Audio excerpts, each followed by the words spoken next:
Bienvenue dans cette nouvelle édition du QG Weekend. Au sommaire de l'actualité, en Égypte, les autorités sont sur le qui-vive après les attaques terroristes contre 2 églises chrétiennes coptes le 10 avril.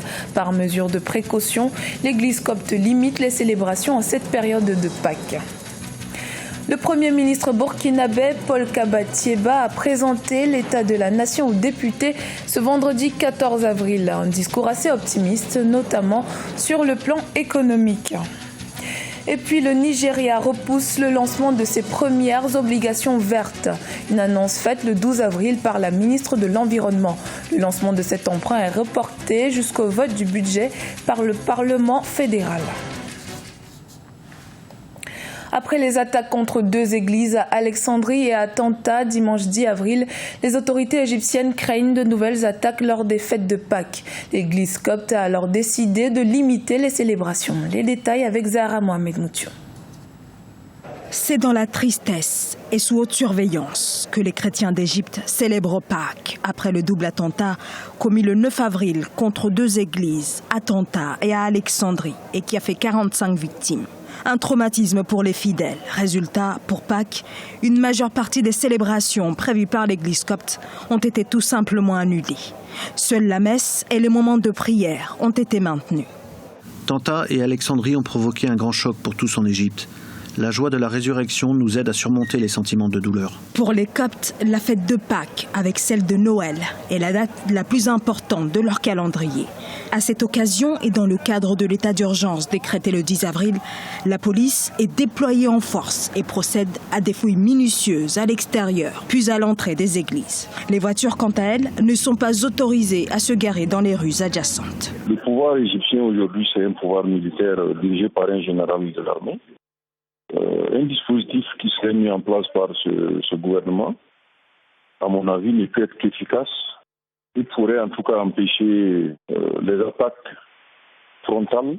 Peut-être que les attentats à la bombe pourraient ne pas être décelés, mais les attaques frontales au moins peuvent être bloquées par ce dispositif-là. Depuis 2013, ce sont 40 églises, des dizaines d'écoles, de maisons et de commerces coptes qui ont été attaquées. Au Burkina Faso, le Premier ministre Paul Kaba-Thiéba a prononcé son discours sur l'état de la nation ce vendredi 14 avril. Discours largement axé sur la santé économique du pays qui, selon les propos du chef de gouvernement, s'améliore. Reportage de notre correspondant Jean-Paul Ourier-Darago.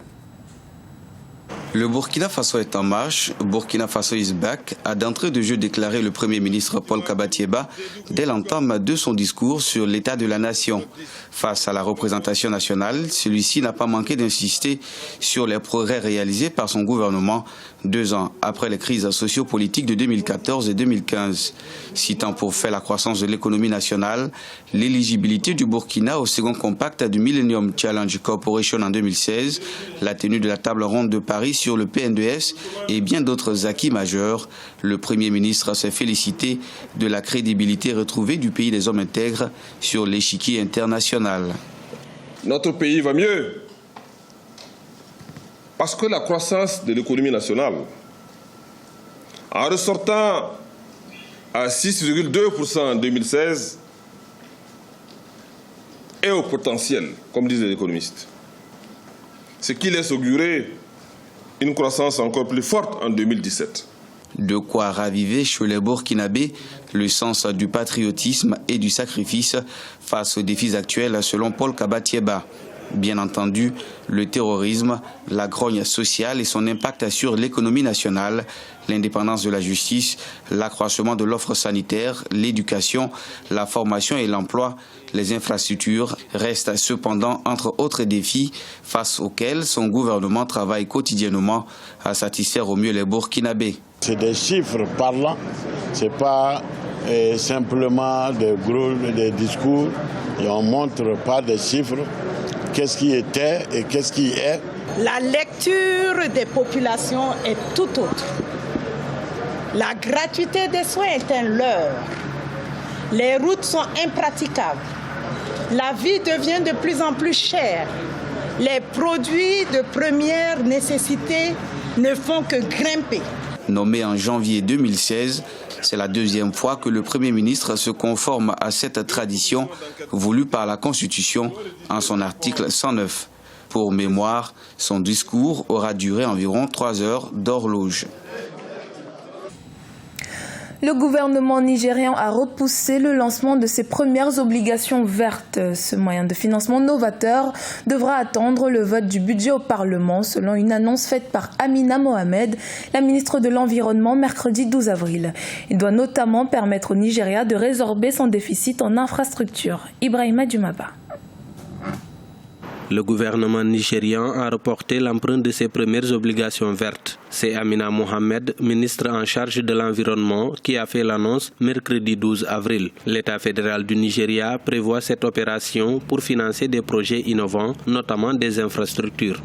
Les souscripteurs se doivent d'avoir confiance au niveau de l'économie émettrice ou bien de l'entreprise émettrice. Et en ce moment-là, compte tenu des difficultés rencontrées par le Nigeria avec la baisse du prix du pétrole, d'aucuns peuvent peut-être craindre une récession prolongée et peut-être le lancement de ces emprunts obligataires-là pourrait ne pas connaître le succès escompté. L'emprunt d'obligations vertes est renvoyé au moins jusqu'au vote du budget par le Parlement fédéral. Confronté à la chute des cours du pétrole, le Nigeria a besoin de lever 6 000 milliards de naira, soit l'équivalent de son budget annuel, pour résorber son déficit en infrastructures.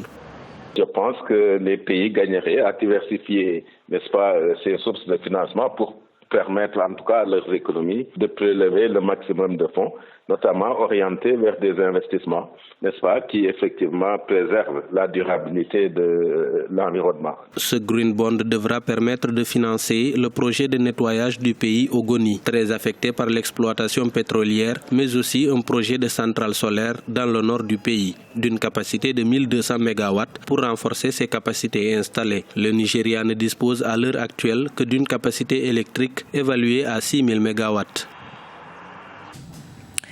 Les éleveurs sud-africains sont préoccupés par le vol de bétail, un phénomène récurrent qui a poussé les autorités à lancer une vaste campagne de sécurisation du bétail en zone rurale.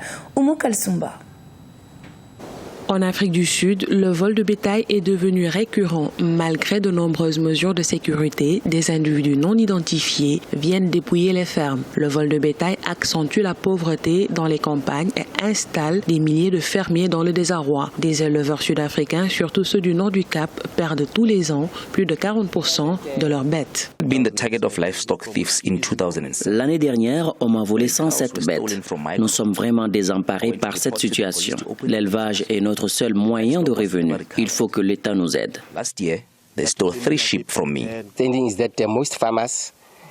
Les malfaiteurs profitent de nos moments d'inattention pour voler nos bêtes. Le plus souvent, ils attendent la nuit pour nous cambrioler. Le temps que la police arrive, ils partent avec nos bêtes.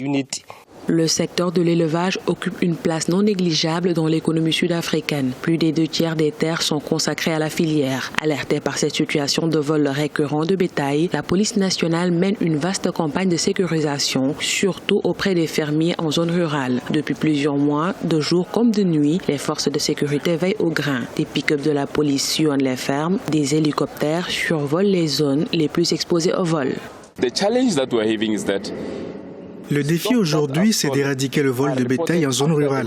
Nous avons arrêté environ 1300 voleurs de bêtes. Avec toutes ces mesures, notre objectif sera bientôt atteint. Les autorités sud-africaines affichent la ferme volonté de lutter contre le vol de bétail. Hormis les mesures sécuritaires déjà mises en place, elles prévoient de mettre à la disposition des éleveurs victimes de vol des compensations. Dans l'actualité également, à partir du 17 jusqu'au 23 avril, le Bénin va abriter la 7e édition du tournoi international de football des centres de formation. Le tournoi se déroulera au stade de l'Amitié Général Mathieu Kérékou à Cotonou, la capitale. 12 centres de formation africains vont s'affronter lors de ce rendez-vous. Ce journal a été réalisé par l'ensemble de la rédaction. Merci de l'avoir suivi. Dans un instant, une nouvelle édition de l'actualité sur Africa 24.